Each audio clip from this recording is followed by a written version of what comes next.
Oh, nek langening kalengjuan klar pandamuncan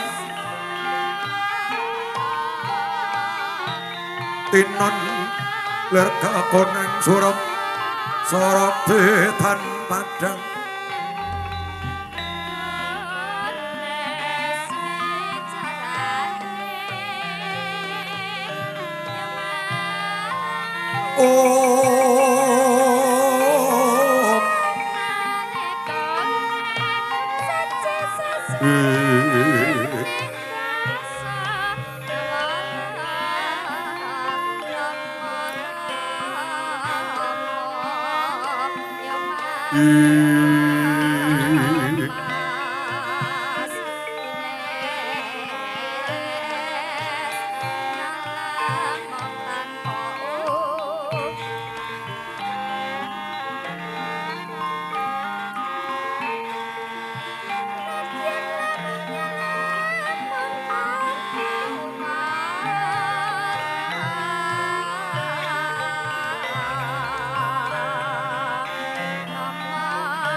mulat moro risang Arjuna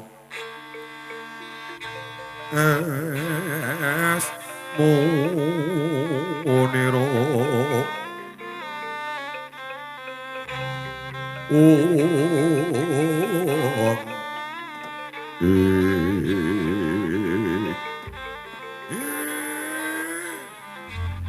bagagak ugak sak drita mel-mel Dara janur gunung ngadingaren ya Kakang Semar Badranaya sembah kula kunjuk ndak tampa kanthi bombong Kakang sembah kula kunjuk Ndara nala garing tak tampa sembah kula nggih kunjuk sembah kula nggih kunjuk Petruk Bagong tak tampa dadi bungah enten apa kok semu wigati sumurupa Kakang Semar Badranaya kalamuta kelenggan iki aku didhawuhi dening Kanjeng Yang Mas Womanti supaya ngupaya lawan dununging kembang Purbanegara.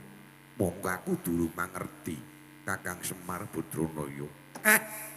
Nek kaya ngaten niku kudune digoleki. Lah sing jenenge goleki niku ya kudu nganggo laku sing becik. Napa malih kembang Purbanegara niku pasemone purba niku tegese sing nyekel, sing duweni, sing wani merintah, sing gelem nata. Negara pun ngarani tegese niku kudu golek pemimpin sing apik, pemimpin sing ayomi karo kawulane, ora pemimpin sing mung golek rai. Nah, lakune kanthi talak brata merga napa? Niku ora lamakaning kembang. Gus, mila panjenengan ampun mlokro ing penggalih. Nanging durung ngerti ana ngendi papane Kakang. Kangge dipadosi wong sampean kulina prihatin. Mongko prihatine sampean niku yen mangke sanget kasembatan diaturke dhateng Eyang Sinuwun Prabu Mas Wopati niku ya ora ana ilange mergo sampeyan tau ditulungi, tau diayomi rikala sampeyan sami sesingidan, sesinglon sakwise rampung 12 taun wonten alas, setahun namur kawula teng Wirata. Sampeyan diayomi. Lho. Sampeyan iso ketrima uripe kaya ngeten niku. Kabeh kanggo lelaku lho, Den. Sing gawe urip niku pinter. Arep goleki lan milih wong sing mangke niku dadi wong sing pinunjul, adate dicoba nganggo cara sing werna-werna, nganggo dicoba cara sing sedih, sing susah, sing ngrekoso. Niku pendadaran. Ning ampun mang gawe lara teng mriki. rekoso, disin-isin, difitnah, dielek-elek, sampean ibarate kaya dienggo keset sampean ngrakasake rekoso. Ning sak wali ini wonten wadah kamulyan sampean dhewe Den. Mong sira sang tueng arum ilining memanis amblabar mlengkang cipta sumarambah weh prangti rumah saping tias maweh kung musti keng apsari patine hanggung kayung yun yen kaya mengkono kakang turna sak laku jantrang nih tak golekane kembang Purbanegara kakang nggih ngestaken dawuh nolo gareng Mitra Bakong ayo tuturi nggih Pak nggih Pak nggih Pak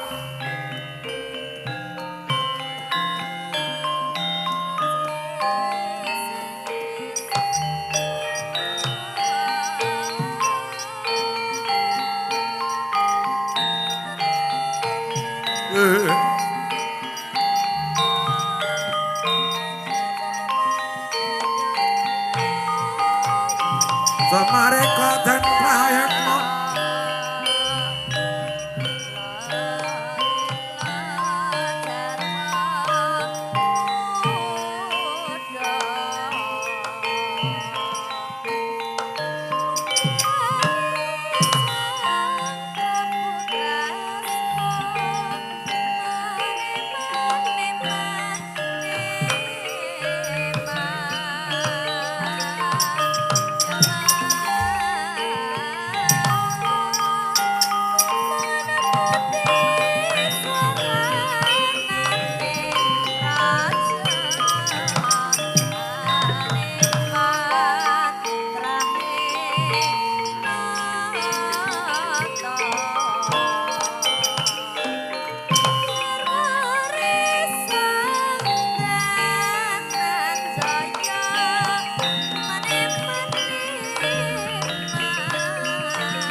Wisraya Indriyaksa Sara Maruta Pabana Margana wisikan magulingan Sindhung riwut Bayu Wajra dalah di kula kakang awake dhewe pirang-pirang dina ora entuk pangan merga sampun mlebu Karang Pradesan kabeh padha bubar. Walah mongko buta ki pakane mung daging ngombene getih. Waduh njer piye? Wah iki lak kowe ning wong bagus liwat. Ditutke papat cacewe lah wong 5. Dienggo pangane sak kanca. Iya kan banjur dawuhe Kakang tak senggare macan yen tak pethoke dhewe ngragap mlayu untal Malang.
Toto Kati Wisraya Indriyaksa Sara Maruta Siung arang maringih Mengku Prabowo. Satria bagus ndak sengguh kowe lak pethuke ngragap mlayu jebul ora sapa kowe. Takon marang aku Janaka kowe sapa? Dikya sindung mriwut aja nyekat lakuku sumingkir.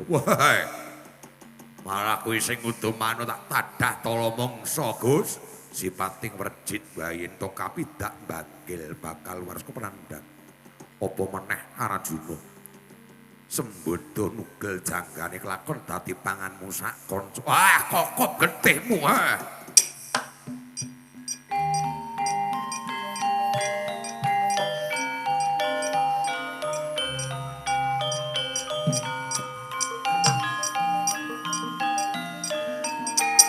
Wah! Aduh! Wah! Wah! Wah!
Kancaku maju tekaning pati serawung 40 taun durung tau roh gedhe temetes saiki nyandang bilayo tak aturke Ratu Gustiku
Jagat wasisaning Bathara Wayah jagat. Rasaku kaya ninggal bocah menung sak pinggiring jurang melang-melang sing dadi rasaku. Atase ingkang duwe karep kuwi bojoku. Lah kok malah aku akon putuku. Janaka, aja kaget tak susul lakumu tak gayuhe dhewe Purbanegara.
Pungilah ngawik namastu namasudan. Buya Samar kita ingkang lumarep ana ing kayiwangan cakra kembang. Wayah ulun Mas Womanti Durgandana apa wigatine? Tandha deduka ingkang atrapu kulun. Maramanipun anggen kula suwan wonten ing kayiwangan cakra kembang gedarang-darang inggih karana pamotrahipun bojo kula inggih Rekatawati ingkang rikalang ngansak mangke ngidang kepengin cecunduk Sekar Purbanegara. Mila pukulun yen wonten kepareng paduka pukulun kembang Purbanegara badhe kula suwun.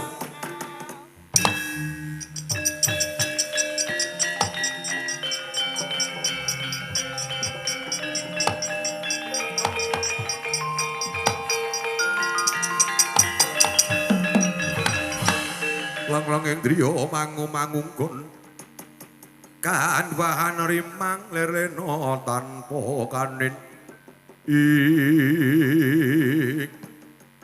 Durgandana wonten dawuh ya yen pancen jeneng itu bakal gaya wahyu Purbanegara bakal ulun paringake ya sabab wahyu kembang Purbanegara yen sak mengko kelakon kanggo cecunduk kelawan garwa kita si Rekatawati besok lair punang jabang bayi senajan to wujude wadon senajan to wujuding wadon nanging besok bakal sembada dadi babone ratu ing tanah Jawa.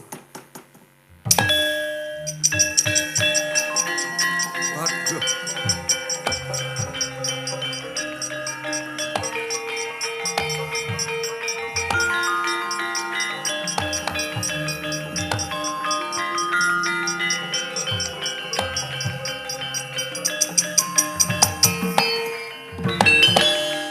Matur sewu sembah nuwun pukulun ya lan besok yen to lair pun nang jabang bayi wujud wadon paring ana sesilih Dewi Utari lajeng sesambetanipun anak kula benjang saged dados baboning ratu besok yen ana lakon kaki rabinini mula gage tampan ana kembang Purbanegara kula Durgandana.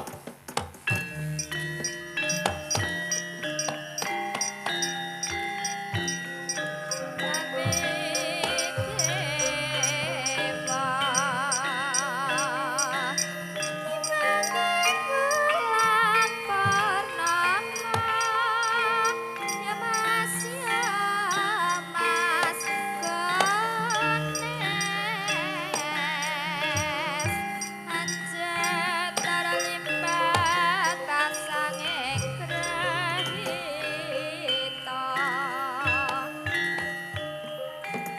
Wulun. Matur sewu sembah nuwun parang paduka. Lan pangandika paduka puhun tansah badhe kula candhi para gage tindakna meduna. Balya ning negara Wirata wis akeh kang padha ngarep-arep uga bakal kayu kembang Purbanegara. Matur sewu sembah nuwun sing ati-ati Durgandana.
Genjang kanjing langit gelap-gelap katon lir genjang risang mawe kandrung ing ora samar iki salya paman kula bakal menyang endi astunipun kula dipun tangisi anak kula pun Banowati anggenipun kepingin secundhuk kembang Purbanegara paman mila kula badhe minggah ing Kayiwangan Cakra Kembang.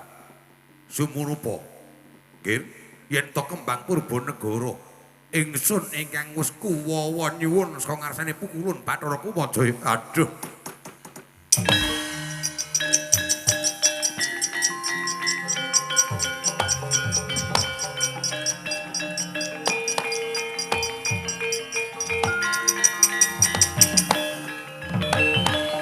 Wah. Yen ngaten gegayan kula badhe wurung aja waslan sumelang yen sak mengko garwaku wis kelakon cecundhuk kembang Purbanegara anakmu Banowati bakal tak paring ampir. Waduh matur nuwun paman.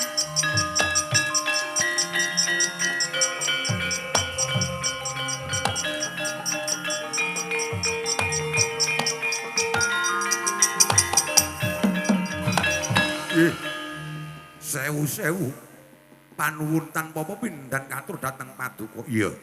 Yen kaya mengkono, salya bali ya ngesaken dawuh Paman Prabu Masopati.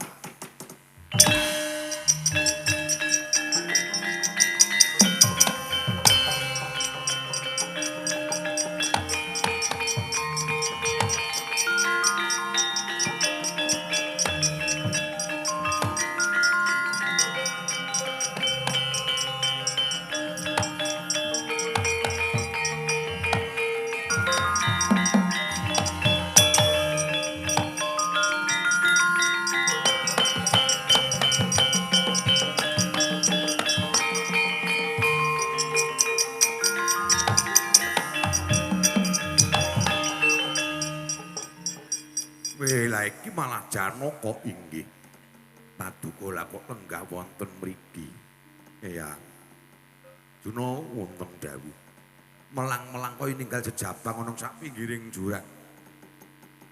Barang jeneng sira mangkat goleki kembang Purbanegara atiku kaya kadodhok. Ing atase ingkang darbe karep kuwi garwaku lah aku kongkon karo kowe. Inggih namung kula nyendikani dawuh. Niku sampean dielekke. Apa-apa ki nek bojo karo anak sing jejaluk aja dipasrahke karo wong liya. Niku mangke tak jalare sing ora apik. Ngoten niku sing sebata. Iya, Kyai Semar, yen kowe mengko ayo bali bareng ana ing Karaton Wirata nggih. Suwawi kula dherekaken ya.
Kadang dawuh sinuwun senguni senajan ora kelakon gayuh wayu Purbanegara kang wujude kembang mung wae ingkang bisa gayuh ya mung Paman Prabu ing Wirata. Lajeng malah cabar. Ora. Malah panjenengane maringi kawicaksanan yen wis kelakon bibi Rekata mati cecunduk kembang Purbanegara mengko anakku Banowati bakal diparingi ngampil. Ngaten. Ya, mula Kurawa jak bali ngesaken dawuh. Monggo sinuwun.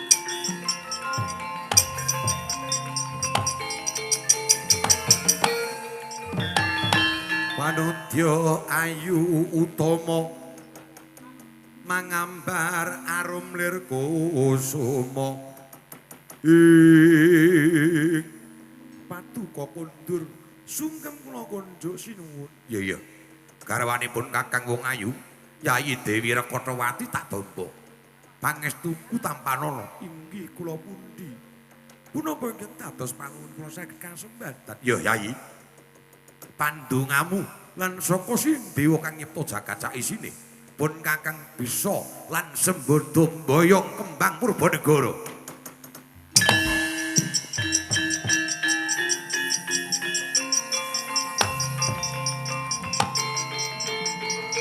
Matur sewu sembah nuwun.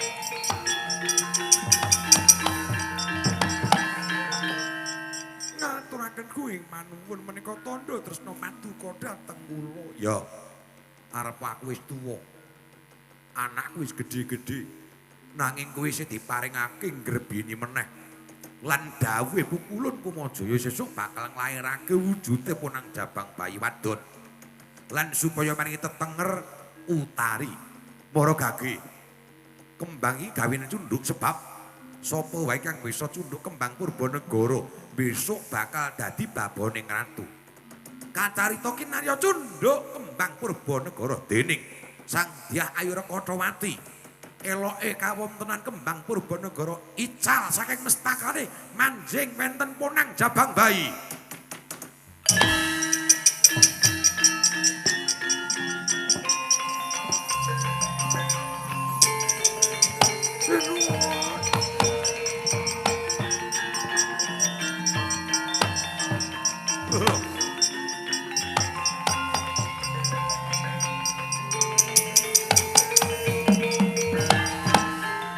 Sekar sareng kula kinarya cundhuk ical sinuwun. Ora sandak tak kuwatir. Cecundhuk banjur ilang tegese manjing ana guwa garbamu. Yai, ndak gegadang sesuk anakku wadon bisa dadi baboning ratu. Titikane dawuh dewa yen ana lakon kaki rabinini. Ngestaken dawuh sinuwun.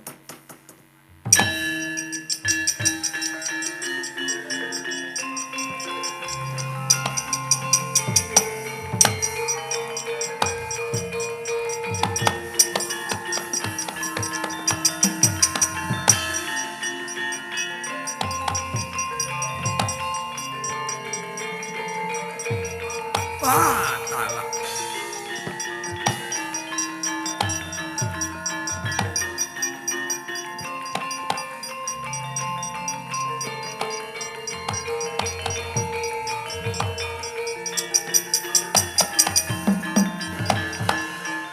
Kembang rawat-rawat mbok bakul sinambi wewara pamarta kang dinendung Karna.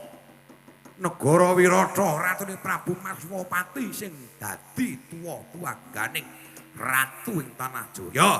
Tak bedah negaramu itu teluk lung sikilku.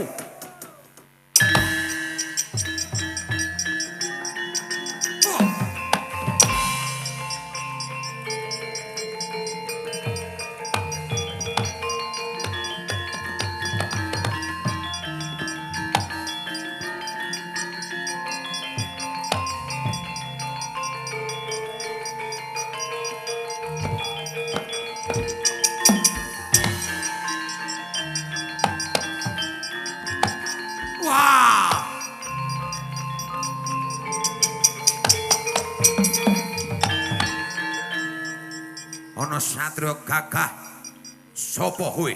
Werkudara. Kowe sapa? Prabu Wirambana Dewa. Tumeka nang negara Wirata kanthi wadya bolar ngopo? Ratu Wirata kondhang dadi ratu ning para ratu. Tuwa-tuwaganing para nalindra yen isa tak bekuk nyembah dalamanku, aku sing bakal dadi mustikaning ratu. Wah! Wah! Edan. Ah! Oh! Hai! Hai!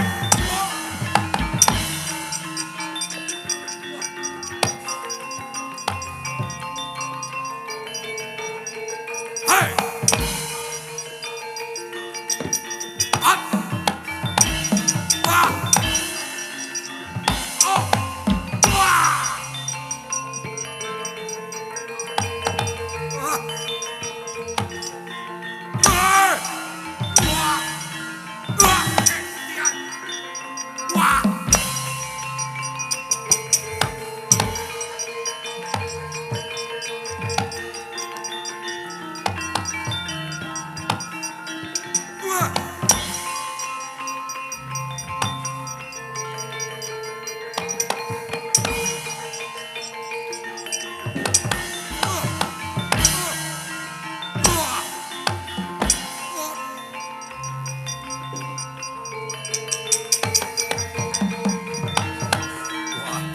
Aku arep mbok kapake, ora bakal tak gawe macak. Gandeng Setyamala. Untapke nyawa, aduh mati aku. Wah! Wah! Wah! Wah!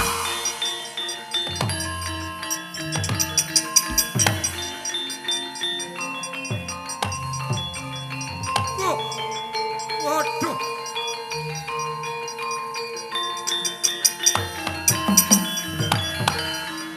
Gusti Kudraning Pati ketemu wong wira tak senteng indase.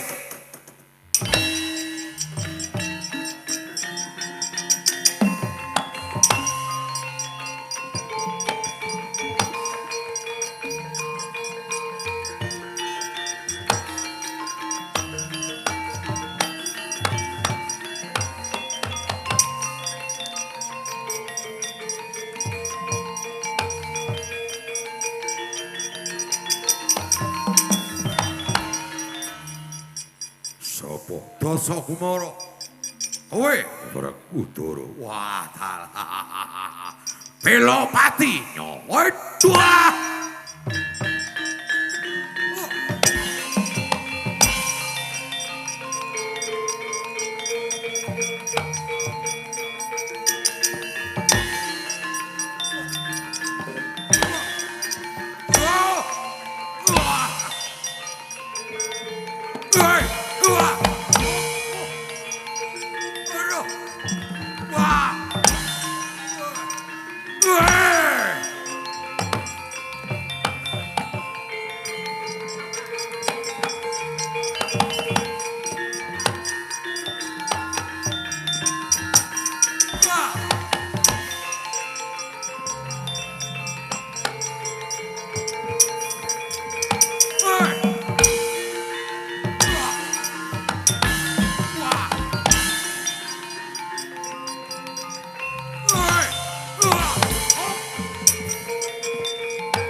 Bubar maut labrak.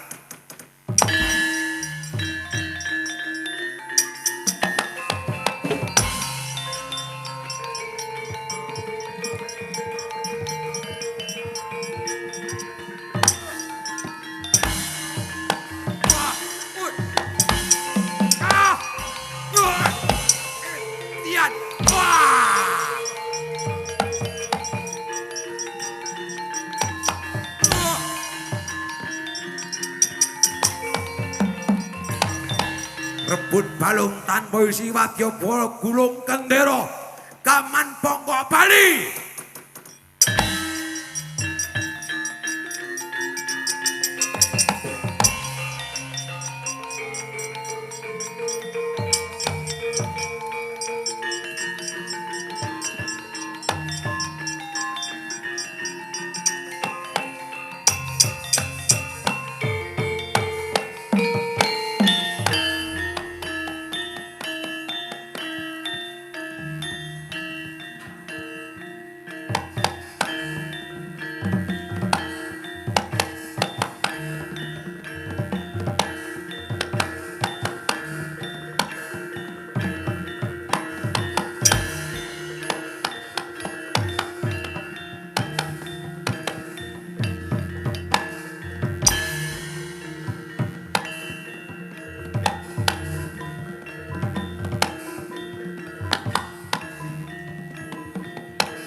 Semaropo pun rampung tugas sampean.